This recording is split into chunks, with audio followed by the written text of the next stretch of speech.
Good evening. You're now with me, Lorenzo Isaac, for TVS Nightline. Here are the headlines for tonight. Sarawak's Ministry of Women, Childhood and Community Wellbeing Development is fully behind senior citizen marriages. Prime Minister Datuk Seri Anwar Ibrahim attributes the Madani government's significant achievements to transparent governance, free from major scandals. And in world news, a thick smoke blankets Vietnamese capital Hanoi, obscuring buildings and leaving 9 million residents choking on toxic air.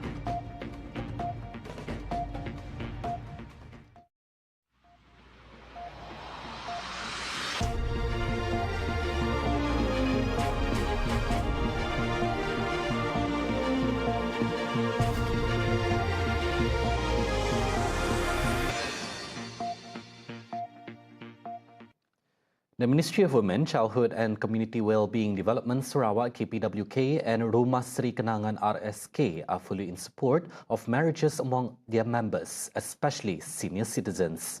Its Minister Datuk Seri Fatimah Abdullah said that marriage should not be limited to younger generations, but also should include senior citizens residing in care centres. She was commenting on the groundbreaking legal marriage of two senior citizens residing in RSK Kuching on Thursday. Fatima said her ministry encourages residents of RSK Kuching and Cebu who find companionship at the centers to formalize their unions according to their respective religious practices. Dan di Rumah Seri Kenangan kita ada asrama untuk wanita, asrama untuk lelaki, dan kita juga ada 6 unit untuk kelamin. Ya. Dan dari segi sejarah Rumah Seri Kenangan Kuching, sebelum ini memang ada pasangan yang kahwin, dan macam Molly pernah, and then lepas itu meninggal dunia. Jadi Rumah Seri Kenangan dan juga the church members, dan kita juga berjumpa dengan pihak JPN untuk facilitate proses, iaitu memastikan bahawa hasrat mereka untuk menjadi pasangan yang sah, berkahwin secara sah di sisi undang-undang itu berlaku. On January 2nd, 69-year-old Wong Yuan Chang and his 79-year-old partner Molly Teo Seok Kim were legally married at the Kuching Registration Department. The ceremony was witnessed by Datuk Seri Fatimah Abdullah and representatives from both families. Currently, RSK Kuching and Cebu house 61 and 31 senior residents respectively. In order to be eligible to become a resident of these centers, one needs to be free of mental health issues, not have infectious diseases, and lack family members who can care for them. A 35-year-old lorry driver was fined 4,000 ringgit or 2 months imprisonment by the Magistrates Court earlier today after pleading guilty to criminal intimidation against singer Baby Shima on December 30th. Mel Maxperson Mandat admitted to the charge before a magistrate on Cork Churn for issuing the threat on social media while Baby Shima, whose real name is Noor Ashimah Ramli, was in Cebu for work. According to the case facts, Mel posted the threatening comment on December 30th, 2024, around 11 p.m., while the 32-year-old singer was at the lobby of a hotel on Jalan Lanang. Baby Shima's manager, who discovered the comment, immediately informed her before filing a police report. The comment left the singer feeling fearful and unsafe during her time in Cebu. Following the report, Mel was arrested on December 31st, 2024 at the Kota Sentosa police station to assist in further investigation. When questioned by the magistrate, Mel claimed he was unaware of his actions as he was under the influence of alcohol. In his plea for leniency, Mel requested a lighter sentence, saying that this was his first offense. He also revealed that he is a husband, a father of one, and the primary caregiver to his elderly mother. Mel was charged under Section 506 of the Penal Code, which carries a maximum sentence of 7 years imprisonment or a fine or both upon conviction. He was sentenced to a fine of 4,000 ringgit or 2 months imprisonment if the fine is not paid. However, Mel, who was unrepresented, managed to pay the fine and was subsequently released. Police have confirmed that the human skeleton discovered at Batu Tujuh, Jalan Miri Bintulu on 12 December 2024 belongs to a man who had been reported missing. Miri District Police Chief ACP Alexander Nagachabu said a report about the discovery was received at 8:40 p.m. on the day of the incident. The DNA analysis conducted by the Kuching Chemistry Department confirmed the remains to be those of Musa Mantali with a 99.9% match to the blood sample provided by his son, Ismail Musa. The deceased family has been informed of the DNA results and the remains have been claimed for burial. Further investigations are ongoing to rule out any criminal elements in the case. The police are urging anyone with information about the discovery to come forward and assist the authorities.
Welcome back. Prime Minister Datuk Seri Anwar Ibrahim today attributed the government's significant achievements during his 2 years in office to the implementation of transparent governance that is free from major scandals. He said Malaysia is a country governed by the rule of law and all decisions are made based on good governance in line with the principles of Madani Malaysia, which emphasizes noble values.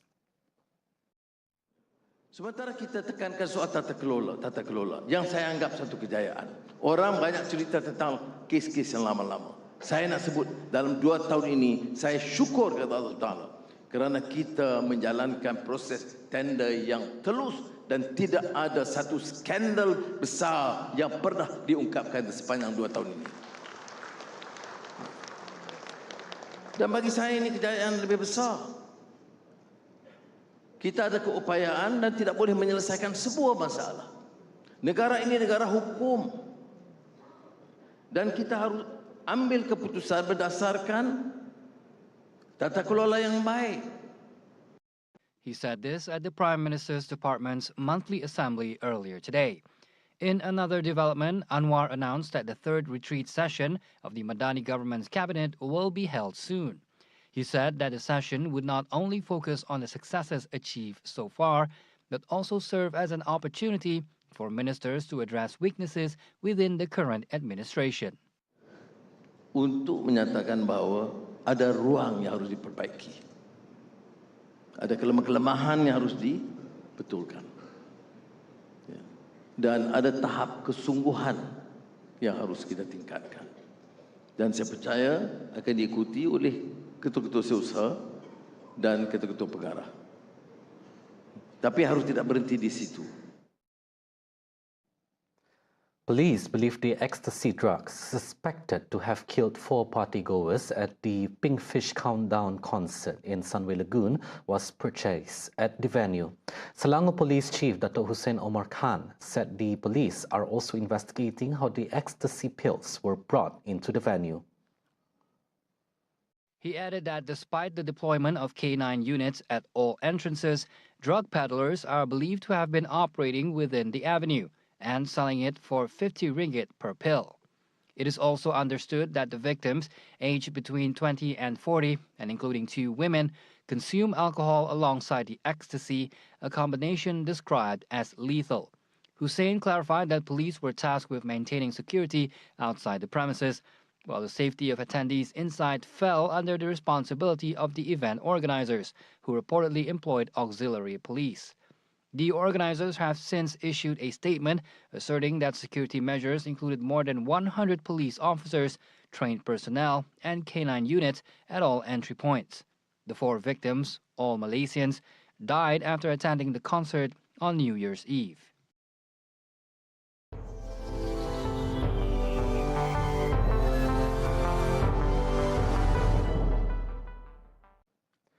Thick smoke blanketed Hanoi on Friday, obscuring buildings and leaving 9 million residents choking on toxic air as the Vietnamese capital topped a list of the world's most polluted major cities.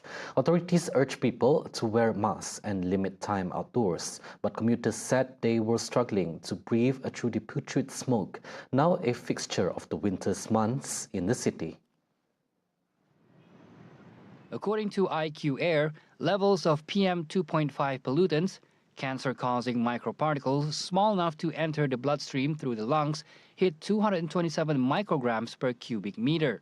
That is 15 times the World Health Organization's recommended maximum daily average exposure. The WHO says that a number of serious health conditions are linked to air pollution exposure, including strokes, heart disease, and lung cancer.